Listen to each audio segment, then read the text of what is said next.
Namaste, Hema again. I welcome you all to this new video.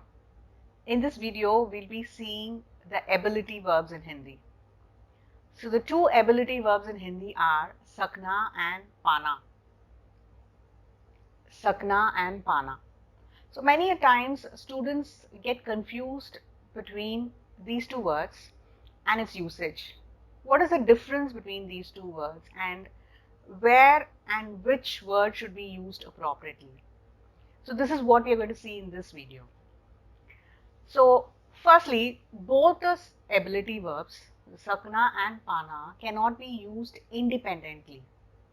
Independently, I mean, like in English, we can say I can, I cannot. But you cannot say in Hindi, मैं सकता हूँ, मैं नहीं सकता हूँ. It doesn't make sense. मैं पाता हूँ, मैं नहीं पाता हूँ. It doesn't make sense.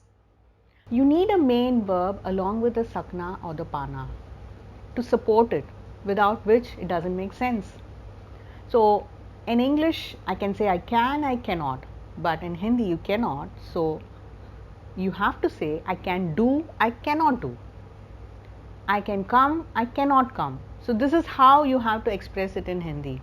So if I am saying I can do, then I have to say it in Hindi, मैं कर सकती हूँ, if I am saying it. If a man says it, he would say, मैं कर सकता हूँ. So how do you get this कर? So the main verb I can do. To do is the main verb. So to do main verb in Hindi is karna.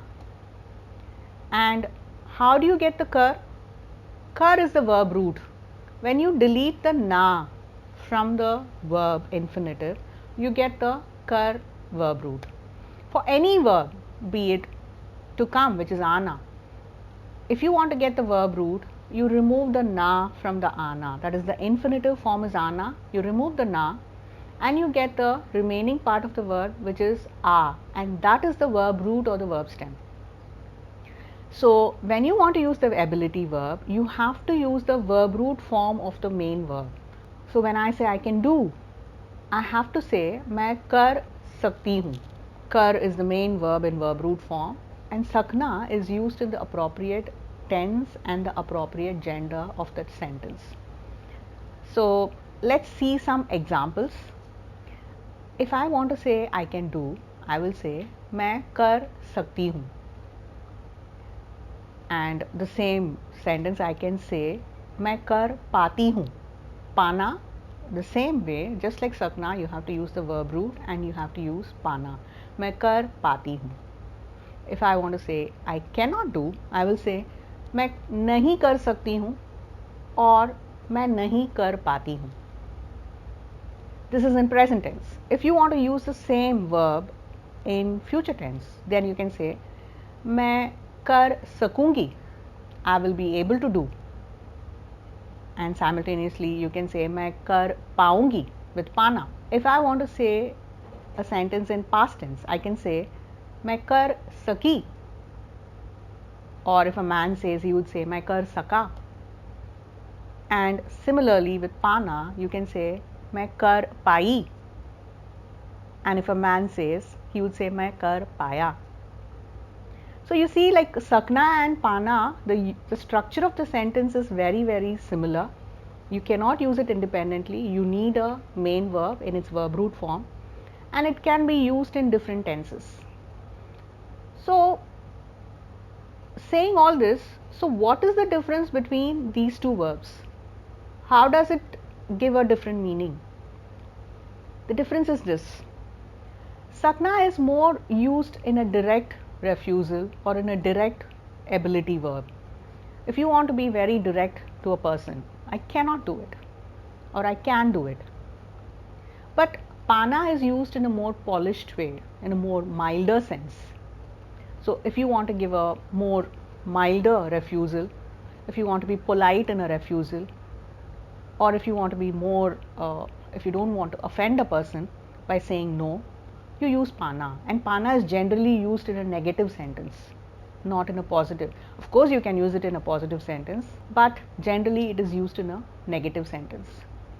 At times, when you're more direct and explicit, it might sound a little rude, or it might sound a little blunt. To avoid this bluntness, to avoid this rudeness, people use pana. So let's see some examples to understand the difference between these two verbs, to understand these verbs better. So the first example goes like this. When someone is inviting you to their wedding, like शादी में ज़रूर आइएगा, please do come to the wedding. शादी में ज़रूर आइएगा. ज़रूर आइएगा means definitely come to the wedding. In answer, unfortunately, you won't be able to attend the wedding, but you want to express your refusal in a more milder way. You would say, मैं शादी में नहीं आ पाऊँगा क्योंकि मुझे बहुत ज़रूरी काम है. तो नहीं आ पाऊँगा gives the meaning I cannot manage to come because I have a very important work. So let's see another example.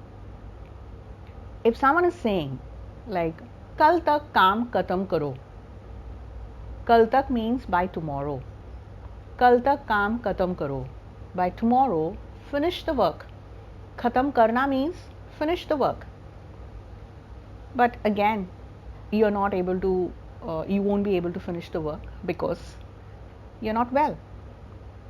So your answer would be, मैं काम कल तक खत्म नहीं कर पाऊँगा क्योंकि मैं बीमार हूँ. By tomorrow, I will not be able to finish the work because I'm sick. So you see, like, if you say मैं काम कल तक नहीं कर सकूँगा, of course you can say that, but this पाऊँगा gives that extra politeness and which makes it more courteous. Let's see another last example. Ram उसे माफ़ नहीं कर पाएगा क्योंकि वो बहुत नाराज़ है. So this means माफ़ करना means to forgive. So Ram उसे means उसको. Ram will not be able to forgive him because he is very angry. शायद उसने कुछ गलत किया है, शायद उसने उसको बहुत दुख दिया है. Maybe the opponent had done something wrong, or he had made him sad. So even if he wants to, he cannot manage to forgive him because he has hurt him very badly and he is angry with him. I think after seeing these examples, you would have got a clearer idea about the difference between sakna and pana. Sakna and pana equally has its own importance in Hindi language, but pana is better used for negations in a sentence where you can be more courteous and more polite in your refusals. So in this video, I hope that you will be able to use sakna and pana in a more appropriate way in appropriate situations.